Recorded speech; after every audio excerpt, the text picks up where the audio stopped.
Bismillahirrahmanirrahim. Alhamdulillahi rabbil alamin. Wa bihi nasta'in ala umurid dunya waddin. Asyhadu an la ilaha illallah wa asyhadu anna Muhammadan abduhu wa rasuluh. Allahumma salli ala Muhammad wa ala ali Muhammad.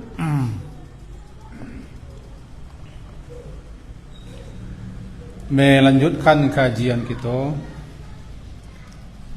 bab tentang fadilah azan.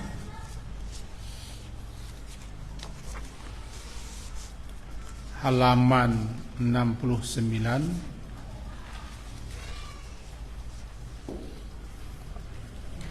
Masuk hadis keempat.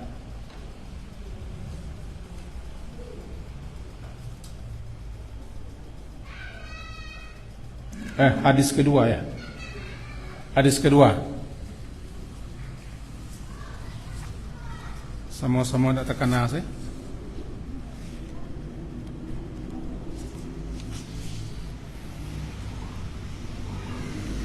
Hadis kedua bunyinya dari Muawiyah. An Muawiyah radhiyallahu anhu qala Sami'tu Rasulullah sallallahu alaihi wasallam yaqul Al-mu'adhdhinuna atwalun nasi a'naqan yaumal qiyamah. Dari Muawiyah, semoga Allah meridainya, qala, dia berkata, Sami'tu, mendengar aku, Rasulullah SAW bersabda, Al-mu'adhdhinuna, orang-orang yang azan atau para muazin, atwalun nasi, a'nakan, atwal orang yang paling panjang, atau sepanjang-panjang atau yang paling panjang.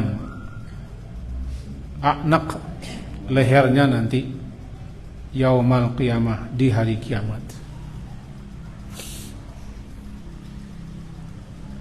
Kata para ulama yang menjelas dan yang mensyarahkan hadis itu, menunjukkan keutamaan, ketinggian, kemuliaan azan. Dan para muazin itu orang yang sangat istimewa di sisi Allah, karena dia memanggil orang, menyeru atau mengajaknya orang setiap waktu 5 kali sehari semalam.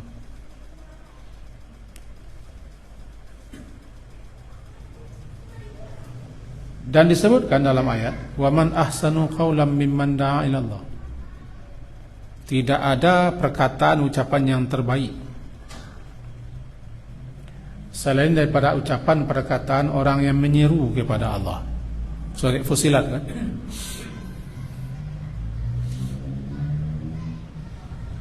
Nah, salah satu orang yang menyeru kepada Allah muazin. Hayya 'ala shalah, hayya 'ala falah. Maka para muazin termasuk orang yang ahsanu qaulan.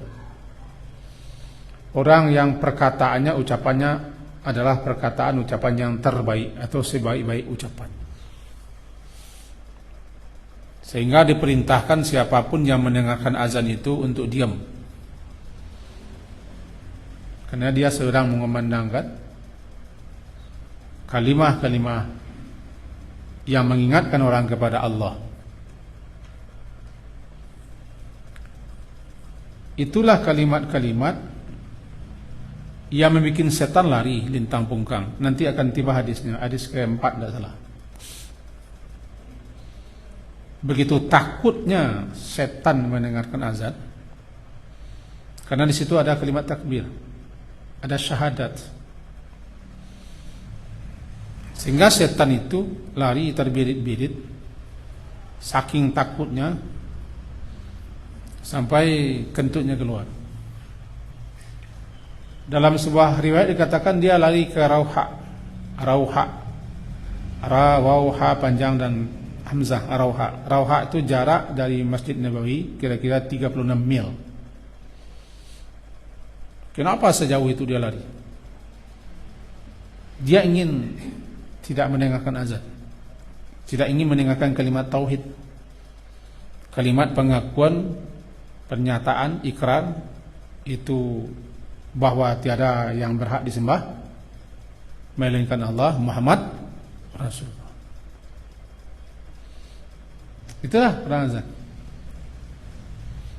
Makanya kita tidak boleh menunjuk orang sembarang azan. Di Nabi dipilih itu kan.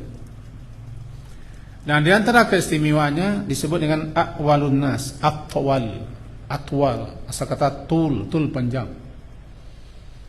Kalau yang paling panjang atwal. Sepanjang apa?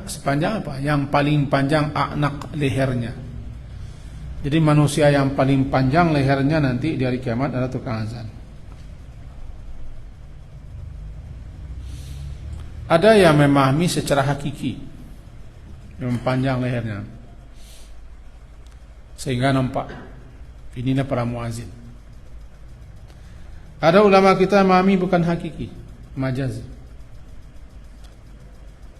Kan orang yang tinggi jika berkumpul di tengah orang banyak, kan dia yang menonjol, dia yang paling nampak, cepat dikenal. Nah, dalam makna kedua ini, orang yang paling panjang leher adalah orang yang paling tinggi kedudukannya, keistimewaannya, tempatnya di sisi Allah. Mereka terkenal nanti di hari kiamat. Karena sebanyak orang dia yang paling tinggi, dalam arti paling tinggi, paling dikenal. Karena adalah para penyeru orang untuk beribadah kepada Allah, para penyuruh orang untuk menunaikan kewajibannya, para penyuruh orang untuk menegakkan tiang agama.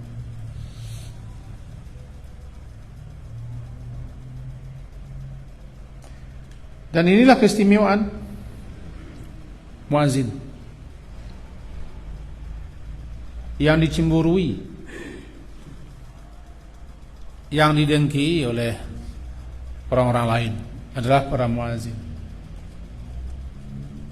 Sehingga nanti apa saja dan siapa saja yang mendengarkan azan itu menjadi saksi. Sepanjang suaranya didengar, sepanjang itulah ampunan dosanya. Makin panjang suaranya, makin banyak dosanya dihapus.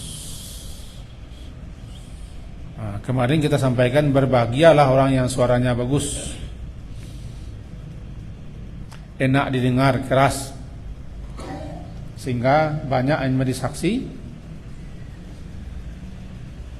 dan banyak orang yang senang, lantang, keras, sehingga diampuni dosanya sepanjang suaranya itu. Mada saut, sepanjang suaranya. Ini tidak panjang-panjang kita menjelaskan hadis ini. Hadis yang kedua, setentangan keistimewaan azan. Yang ketiga hadisnya, an Abdullah bin Abdurrahman bin Abi Sa'sa'ah. Dari Abdullah bin Abdurrahman bin Abi Sa'sa'ah, anna Aba Sa'id al-Khudri radhiyallahu anhu qala lahu, bahwa Abu Sa'id al-Khudri radhiyallahu anhu berkata kepadanya, salah seorang sahabat yang terkenal namanya Abu Sa'id al-Khudri, sangat terkenal. Dia pernah berkata kepada Abdullah bin Abdurrahman bin Abi Sa'sa'ah. Apa katanya? Ini sesungguhnya aku araka, aku melihatmu, tuhibbul ganama wal badiyah, engkau suka sekali berada di tengah-tengah kambingmu, ganam, dan suka di badi. Badi itu di tengah-tengah gurun. Di tengah-tengah gurun, mengasingkan diri dengan kambing-kambing, mengembala kambing. mencari lembah-lembah tempat ada air, mencari rumput-rumput yang ada rumput. Nampaknya engkau hobi situ. Berarti dia pengembala ini. Kata Abu Sa'id Al-Khudri kepada Abdullah bin Abdurrahman bin Abi Sa'sa'ah. Fa idza kunta fi ghanamika, nanti fa idza, maka apabila kunta, engkau itu berada di ghanam, berada di tengah-tengah kambingmu, di tengah-tengah kambingmu mengembala maksudnya. Au badiyadika, atau kau berada di tengah-tengah gurun mengembalakan kambing di mana ada rumput di situ. Fa'azan tali salah, kemudian engkau azan untuk salat. Farfa sautaka, farfa, maka angkat tinggi suaramu, keraskan. Farfa sautaka bin nida, angkat tinggi-tinggi, keras-keras suaramu ketika nida, ketika menyeru azan itu. Fa innahu la yasma'u mada sautil mu'azzin, karena sesungguhnya la yasma', tidaklah mendengarkan mada sauti, tidaklah mendengarkan suara azanmu. Mada itu mendengarkan sepanjang suara azan itu yang kau alunkan. Jinkah dia?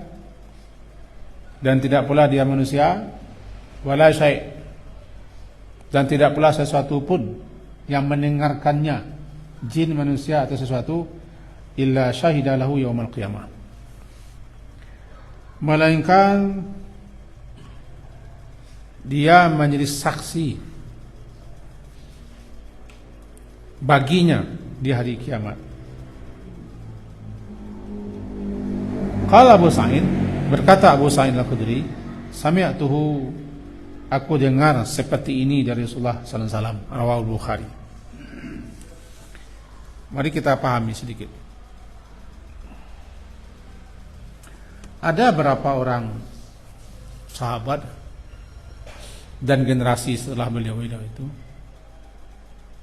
yang hobi mengembala di tengah-tengah gurun atau di lereng-lereng perbukitan bersama kambing-kambingnya. Itu tidak aneh. Sama dengan kita, ada yang hobi mancing, ada yang hobi berburu, ada yang hobi saluang, dan hobi-hobi lain.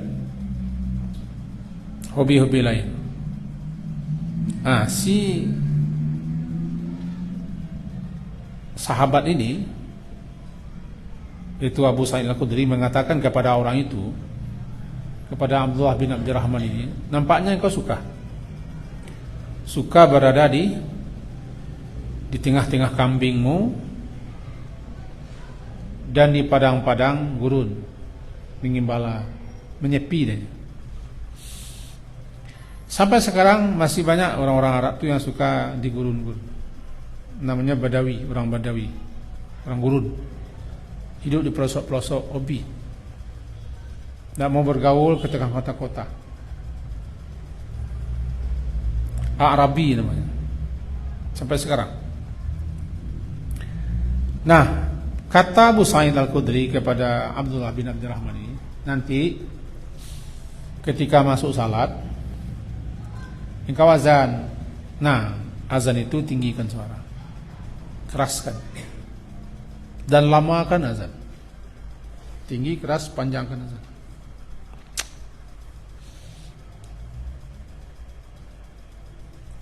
Walaupun engkau sendirian, hanya kambingmu yang dengar. Tapi ingat, apa dan siapa saja yang mendengarkan azanmu itu, benda hidupkah atau benda matikah, manusiakah, jinkah, atau binatang-binatangkah, atau kambing-kambingmu inikah, mendengarkan azanmu itu, Nanti mereka itu dijadikan saksi di hari kiamat. Dia bersaksi kepada Allah bahwa engkau termasuk orang yang selalu mengumandangkan seruan panggilan untuk salat. Sebab di gurun itu ada jin. Salah satu tempat yang disukai oleh jin untuk tinggal gurun-gurun, padang-padang pasir. Kalau kita di rimba-rimba belantara, yang saya tengok ke rimba orang menyapuanya, niat, lalu cek niat. Di lembah-lembah. Sehingga orang-orang Quraisy dulu mereka akan suku pengembara, rihlah. Di ilafi Quraisy. Ilafihim rihlah. Pengembara berjalan. Rihlah. Pada musim dingin dan musim panas, ke Yaman dan ke jantung Eropa sana, Syam, membawa barang dagangan. Itu mereka. Sebab di negeri mereka tidak ada tanam-tanaman. Tanah pun tidak ada di Makkah. Sekarang maka ada kan diekspor, diimpor ke sana. Tanam-tanam tumbuh situ tuh dibikinkan kotaknya, masuk tanah laut. Itu tanah Makkah itu gurun batu, cadas, tidak ada tanah. Makanya setiap tanaman itu ada semprotnya satu. Kalau ini tanaman ada semprot satu, air selang. Nanti pagi keluar air di muka-muka hotel atau di mana-mana keluar air. Yang banjir air itu di Suralangga.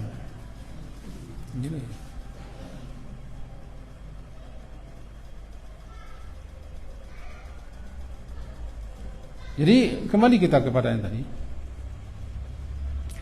bahwa dulu mereka kalau lewat ke gurun-gurun tertentu, singgah di lembah-lembah tertentu untuk menginap malam, mereka menyapai nyiak situ, berlindung kepada tetua, tokoh-tokoh jin. Innahu kana rijalun minan nas ya'uzuna birijalin minal jin. Surat jin, ada orang-orang nanti dalam perjalanan minta lindung kepada tokoh-tokoh jin yang di tempat itu supaya dia jangan mengganggu dan anak buahnya jangan diganggu. Jin gurun. Jin banyak tinggal di gurun, sebagaimana mereka juga banyak tinggal di samudera lautan.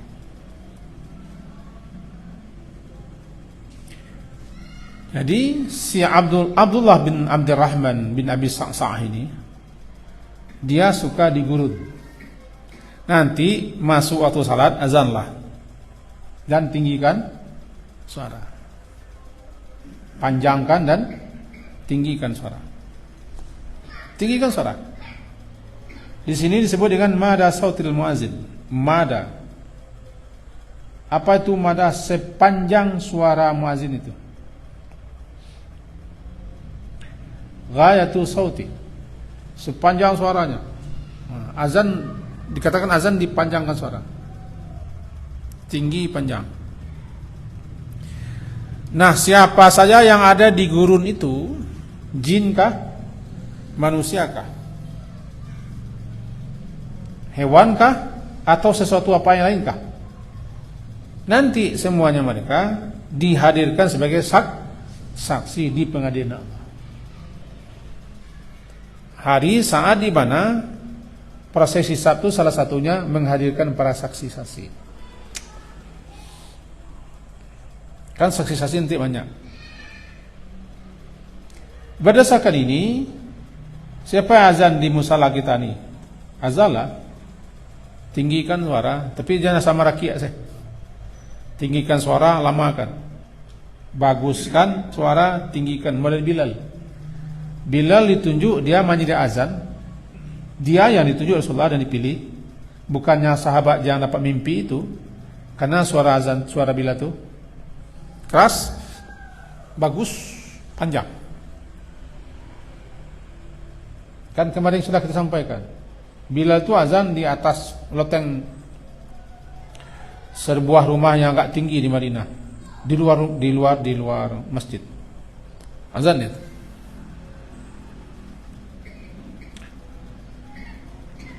Saya pernah dikirim oleh salah seorang konten atau chattingan video kehidupan orang di gurun suku nomad yang mereka di gurun rumahnya kemah sangat sederhana. Ketika masuk salat, rupanya masjid mereka itu adalah ranting-ranting kayu dikumpul-kumpul sekeliling, lalu biar menyerapnya kayu tempat ketinggian. Modelnya, itu ranting-ranting kayu susun. Ketika azan, ada orang azan itu tidak pakai mic, tapi suaranya jelas karena di padang pasir kan tidak ada kelason hingar-bingar, tidak ada lantang suara. Suara angin terdengar di rekaman video. Ketinggian ini pagarnya kan rumput pagar karyang pagar. Kira-kira setinggi ini, setinggi pinggangnya. Itu yang masjid. Lalu kemah sana, pondok sana datang. Itu gurun. Jadi si Abdullah bin Abdurrahman bin Abi Sa'sa'ah, dia suka di gurun, mengembala sendirian. Angkat suaramu, tinggikan suaramu, panjangkan suaramu, nanti siapa saja yang dengar. Talaklah, sebab jin banyak di situ. Jin ada juga yang Islam.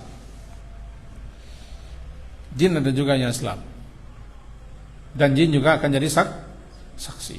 Kita di sini juga siapa yang azan? Jangan pendek-pendek, yang panjang lah. Kan ada azan pendek-pendek. Allahu Akbar, Allahu Akbar. Allahu Akbar, Allahu Akbar. Nak zan atin.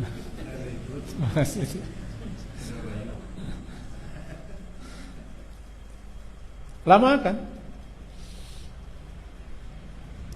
Kenapa? Sepanjang suaranya itu diampunkan dosanya. Diampunkan dosanya. Dan siapa saja mendengar jadi saksi di hari kiamat. Beruntunglah, berbahagialah orang yang suaranya bagus, keras, dan azan dia. Perbaiki lagi lafaznya. Tinggal itu saja. Suara bagus, keras, suara panjang. Tinggal lagi memperbaiki lafaz azan supaya lafaznya pas. Jangan sampai tidak pas. Nanti salah arti nanti. Ini hadis yang keempat. Setentangan bahwa siapa saja yang menekan azan menjadi saksi di hari kiamat. Luar biasa. Saksi. Dan yang juga poinnya, kalau kita di tengah rimba, di tengah sawah, di tengah padang jauh dari para musala, di mana saja di pesawahan, masuk waktu azan saja. Masuk waktu azan lah. Saya pernah dapat cerita, salah seorang teman guru, dia guru. Orang menceritakan kepada saya, dia berada di ladangnya yang jauh di musala, jauh di padang musala, ladang. Masuk waktu, turun dia dari memanjat batang kayu, azan dia sendirian, tidak ada orang salat. Rupanya dia mengamalkannya di sini, azan dia. Tidak terdengar, kenapa tidak terdengarnya di tengah padang jauh, rumah-rumah jauh di sana, azan dia. Maka orang ini, barangkali karena ada ustadz itu pahamnya, azan saja dia, salat dia sendirian. Salat sendirian ketika masuk waktu. Di tempat lain kan ada tengah panik-panik azan sudah nak kesuruh jodohnya. Panik-panik azan sen udah nak kesuruh. Enggak, azan itu bukan menyuruh nak kesuruh. Azan itu mengagia tahu. Maka tu lah masuk abeko diimbau orang nak kesuruh. Mengagia tahu dulu. Ali alam bidukhuli waktu salat bi alfazin mahsusah, pemberitahuan bahwa waktu salat sudah masuk. Itu kasurau nak kasurau orang tu nak urusannya. Nyale masuk ke tu azan wa. Ndak kasurau orang awak azan. Kalau awak nak azan, awak nanti kena tuntut di akhirat. Kenapa dituntut di akhirat? Tak ada orang azan dari Allah. Minum nunggu azan je. Tidak ada azan. Lah kecil nusen. Anu ndak je ke surau dah. Tapi dia dak awak azan menjadi pelakak dia. Tetengok dak jadi pelakak. Anu lah ndak kakak surau jo. Dia orang nak azan menjadi senjata dia orang nak azan. Semua yang buat. Ambo lah malai je pergi ngaji. Pas hari hujan. Jadi azan apa? Aduh ketua hari hujan ketua. Sebenarnya lah malai ke pergi. Tiba hari hujan menjadi alasan. Tapi nan jale tukang azan masuk ke tu azan lah. Tidak kasura orang tu urusan wa muazin memberitahu waktu masuk. Kalau hari hujan lebih, tukar kelimanya. Sallu fi buyutikum au fi rihalikum. Hari hujan lebih mah salat seru masuk surang biasa. Tapi jangan masuk sialo. Susah kan? Asyhadu an la ilaha illallah, asyhadu anna Muhammadar Rasulullah. Artinya hari hujan lebih salat rumah serang-serang, enggak usah ke surau, enggak dia. Tetap macam sallu fi rihalikum au fi buyutikum. Ya lebih.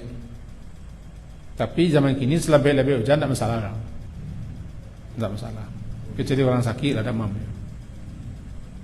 Nampayah tu hati demam. Ini pelajaran kita di sini. Dimanapun kita berada, jika sendirian dua orang, tidak ada musalah dalam masjid, masuk waktu azan. Karena jin ada, malaikat ada. Jin ada, malaikat ada. Kita lanjut saja nih. An Abi Hurairah radhiyallahu anhu qala. Dari Abu Hurairah, semoga Allah meridainya, dia berkata, qala Rasulullah sallallahu alaihi wasallam, bersabda Rasulullah sallallahu alaihi wasallam, idza nudiya lis-shalah, apabila nudia disuruhkan untuk salat, yakni azan disuruhkan untuk salat, adbara syaitan,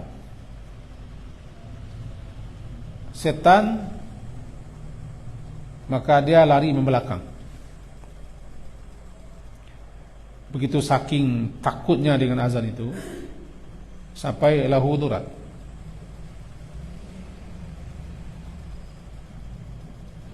Teringat kentutnya keluar.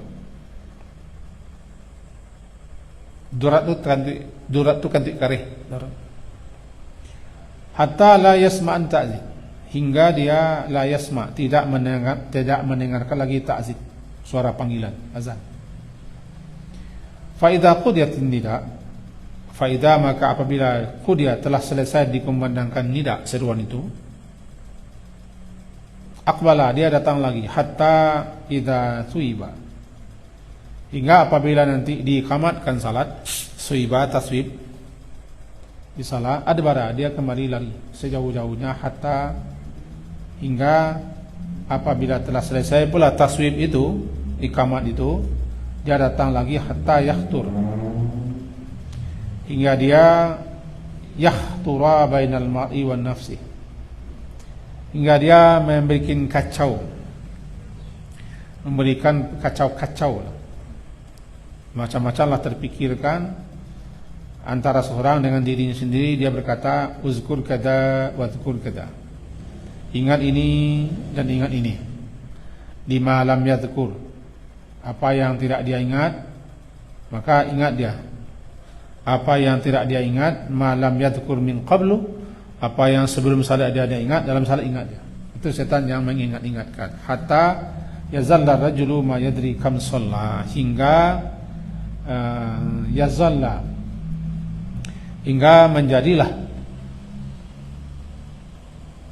seseorang itu tidak tahu dia kam salat, sudah berapa rakaat dia salat. Mari kita pelajari yang di sini. Ada dua syarahannya di tangan saya. Pertama kitabnya, kedua kopinya saya bawa. Syarah hadis idza nudiya lis-shalah adbara syaitan. Yang pertama petunjuknya itu. Ketika azan dikumandangkan, syaitan, yakni iblis atau setan-setan yang lainnya, dia lari. Disebutkan kenapa dia lari. Bahkan larinya tidak tanggung-tanggung. Begitu kencang larinya, sampai-sampai kentutnya keluar. Pertama dulu kenapa dia lari? Karena dia paling tidak bisa mendengarkan kalimat tauhid. Itu kalimat Allahu Akbar, Allahu Akbar. Itu kalimat tauhid sampai kalimat dua kalimat syahadat. Tidak bisa dia dengar.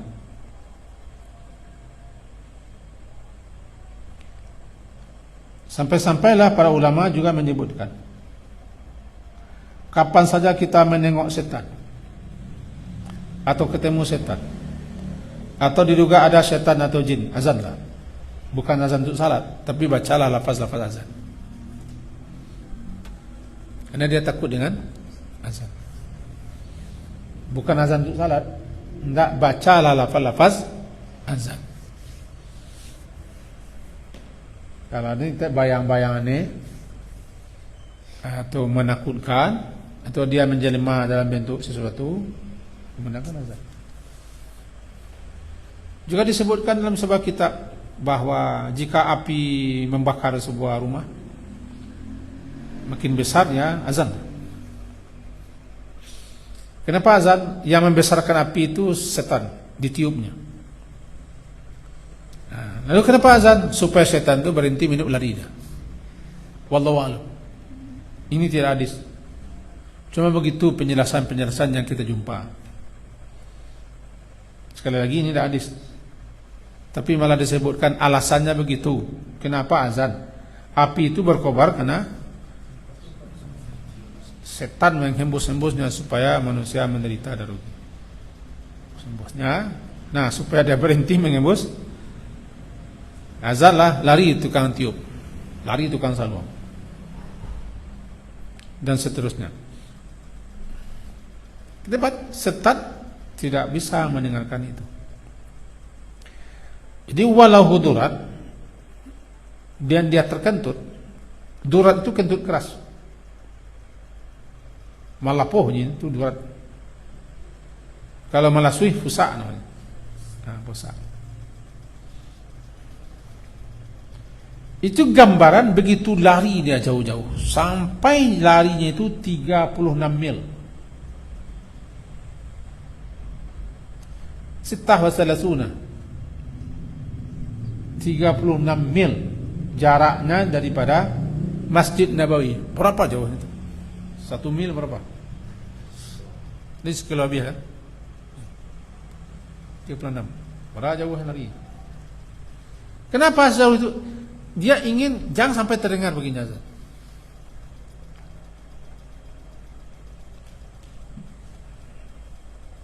Tak tahan dia mendengar kalimat Allahu Akbar, Allahu Akbar. Diulang-ulang 4 kali. Asyhadu la ilaha illallah, asyhadu anna Muhammad Rasulullah, hayya 'alas shalah, hayya 'alal falah. Diulang kalimat tahlil la ilaha illallah. Allahu Akbar, la ilaha illallah.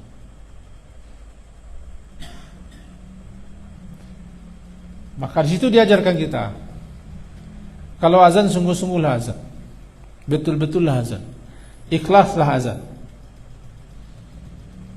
karena dia utama. Jangan rendah diri pula kalau kita azan. Jangan merasa sagan, malu segala macam. Apa-apa seru sagan. Bapak lo sagan. Bisa azan.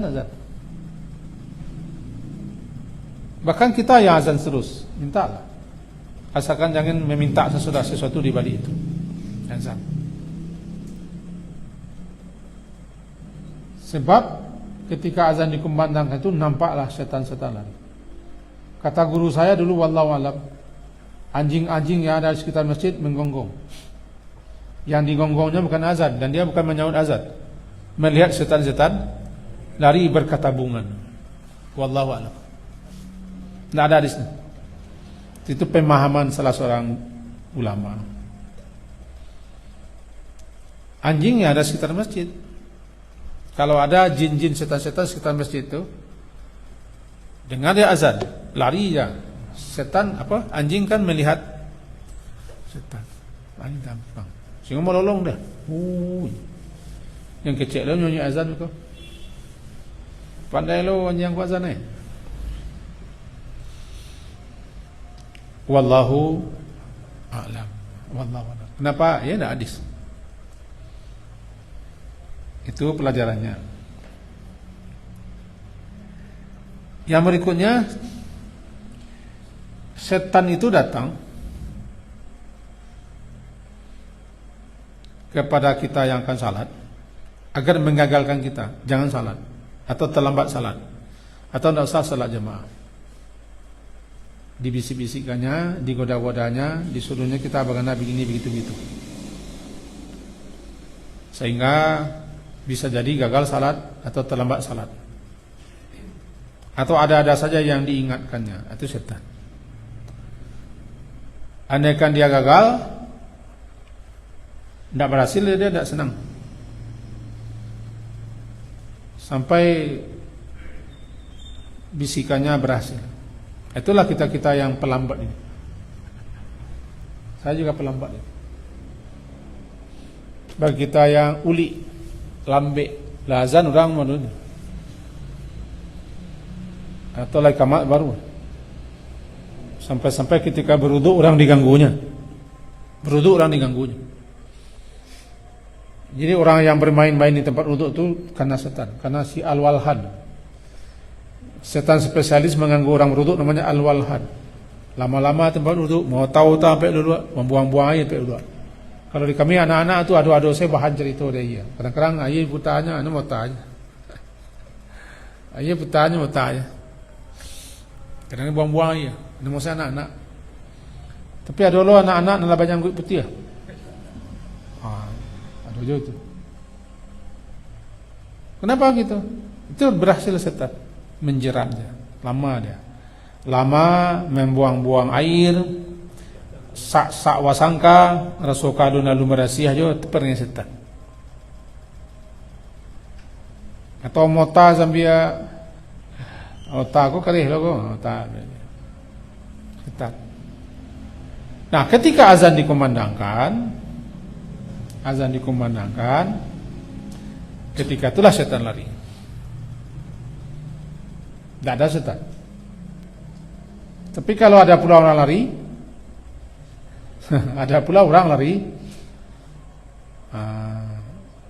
entah siapalah nama saya tidak tahu. Jauh-jauh sana orang azan aja. Jauh-jauh lah kesana orang azan dari sana.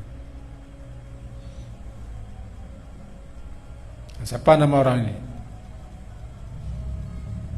Orang lari namanya. Selesai azan, setan datang kedua kalinya kepada kita yang akan salat.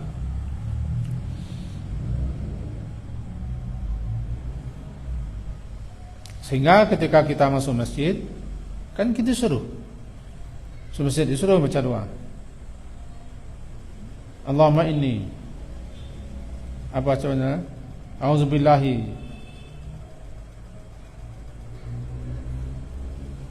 Lupa pula dipotong.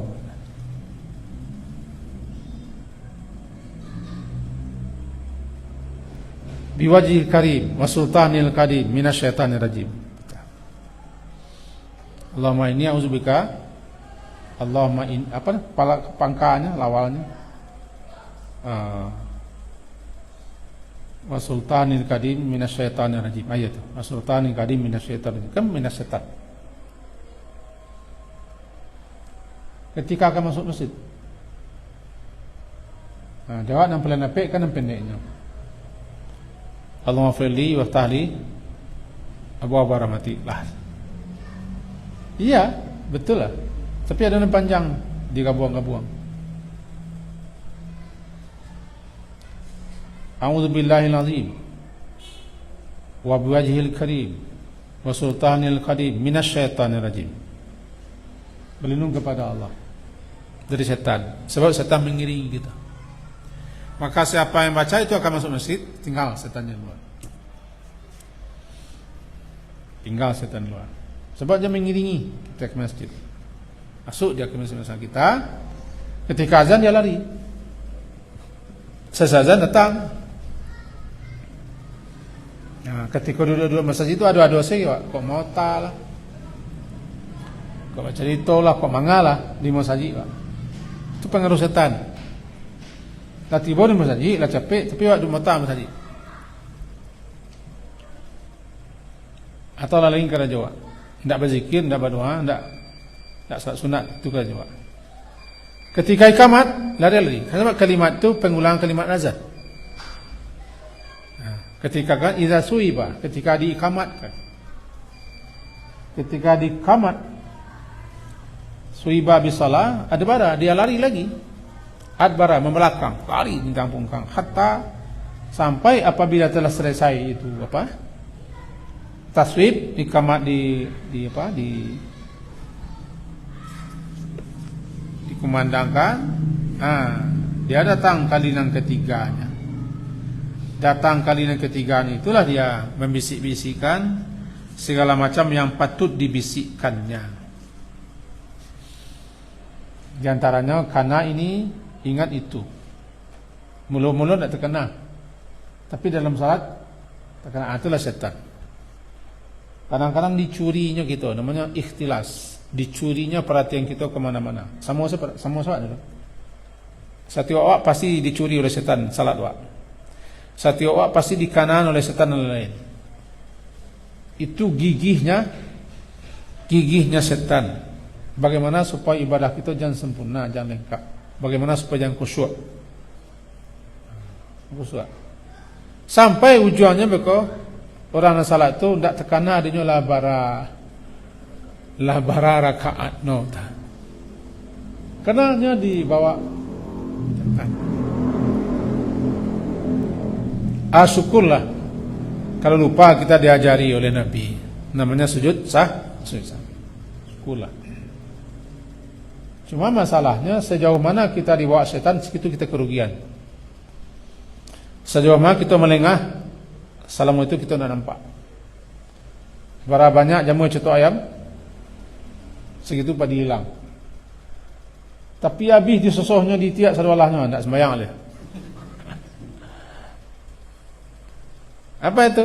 Ya dalam salat tu lah ketika walat dalin amin tersentak. Sesudah itu aku salam saya terkenal oleh. Aku lah habis jamu cetok ayam, tiba ni tiak jauh mau makan. Habis. Tak ada nilai salat. Pas ke jiwa. Dia nak ragu tak? Diringkas pas. Kalau tidak intinya kita ambil. Intinya memang gitulah. Fadilah keutamaan azan, kemudian orang azan, keistimewaan azan. Dan azan itu kalimat yang paling ditakuti oleh setan. Tetapi setan pantang menyerah. Setan pantang menyerah. Lari balik. Dalam salat pula kita baca auzubillah, tapi nugihnya boleh. Ketika kita sujud, dia nak muah dah. Setelah kita sujud, datang dia. Setan tu nak mau dalam sujud, sebabnya nak mau sujud. Jadi ketika kita sujud, setan tak ada. Itu kata ulama, ketika kita sujud, setan tak ada situ. Tak ada dekat awak. Sebabnya anti sujud. Ketika Allah perintah sujud, tak mau anti sujud. Ketika selesai dengan sujud, duduk balik. Itulah kaji kita. Semoga berfaedah dan manfaat untuk kita bersama. Diakhiri subhanakallah wa bihamdika asyhadu an la ilaha illa anta astaghfiruka wa atubu ilaik. Ada Pak, silakan. Baik. kalau azan di tempat yang sepi itu di tempat di bukitan atau di tempat yang sepi atau di musala yang memang sepi itu nanti ketika kita salat sebaiknya di karya atau ke surat salatnya sendirian atau surat Boleh di kalian. di karya atau sebaiknya Boleh di kalian. Itu yang pertama. Yang kedua sujud sahwi itu untuk mengatasi kelupaan tadi. Tapi kadang-kadang sudah salam tuh tadi ingat nanti sujud sahwi. Sudah salam baru ini salat sujud sahwi. Dia tadi Sudah salam, Pak. dia sudah salam. Iya, langsung sujud sahwi. Langsung itu. Karena awak tadi lupa. Lupa dulu. Lah salat, sedang salat juga lupa, Pak. Tambah salatnya dulu. Setelah masalah baru salam. Jadi kalau ingatnya sudah salam. Kalau ingatnya dalam salam, sebelum salam. Tergantung ingatnya kapan. Tapi nggak pakai salam lain. Kalau sebelum salam, kalau sesudah tidak ada salam. Enggak. Ini sujud. Ya. Subhanakallahumma bihamdika asyhadu an la ilaha illa anta astaghfiruka wa atubu ilaik. Wassallallahu ala Muhammadin wa ala alihi washabbihi ajma'in. Alhamdulillah. Assalamualaikum warahmatullahi wabarakatuh.